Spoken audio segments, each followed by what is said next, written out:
If you're a guitar player and you sound like this,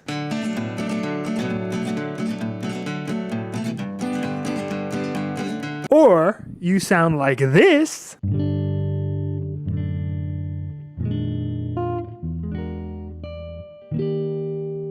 this video is for you. Now, there's nothing inherently wrong with those styles. In fact, I like them a lot. But today what I want to talk about is reinventing your right hand and how to do that. Because I've always admired guitar players like this. And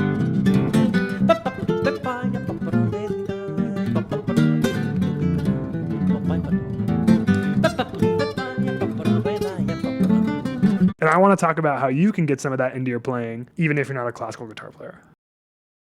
So first things first, we're going to start with the Giuliani warm-ups. So these are a series of 120 right-hand warm-ups that are just on the chords C and G. And they're great because they really show you all these different patterns for the right hand. And you can start to memorize them, and then you'll just eventually do your own. And if you're a real fan, you'll know that I live stream these on my channel whenever I feel like it. Okay, so here are a couple of my favorite Giuliani exercises to get the ball rolling.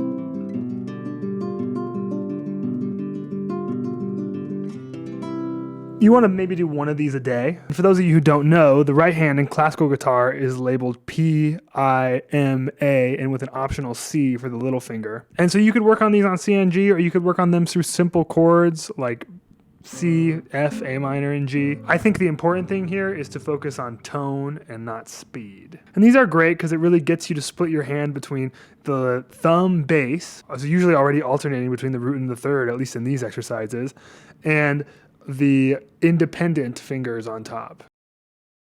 Another thing you want to check out is probably just some basic classical etudes.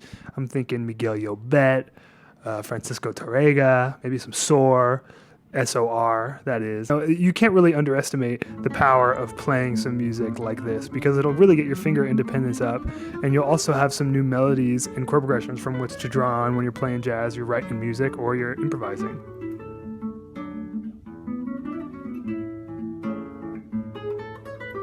But Lance, you say, I want to play with a pick. Well, I haven't forgotten you. And I actually think it's important that we talk about hybrid picking now, because I don't want to just play with my fingers either. It's not the most comfortable, and in fact, I am the best for lines with the plectrum. So how do we incorporate the plectrum into these right hand studies that I have already denoted? It's actually quite simple. We're going to hold the pick like this, right here in my hand. And now this is going to be our thumb, and the rest is going to be I, M, and A.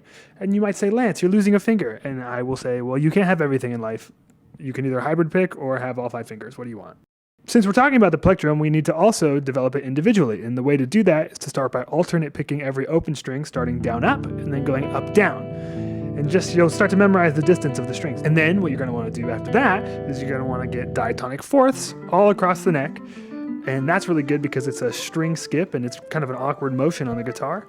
You're also going to want to get diatonic sixths. And the reason why they're good is because they usually have a string skip or a large interval on the adjacent string. Now, as I'm sure you could tell, I could talk about this all day. And in the interest of keeping this video short, I'm just going to tell you that this will really improve your right hand. If you want to talk about this more, you can reach me at lanceconradmusic.com or lanceconradmusic@gmail.com, or leave me a comment right here. I will respond to you. And I would be thrilled to talk to you more about this because I am sure you are the only person who will listen.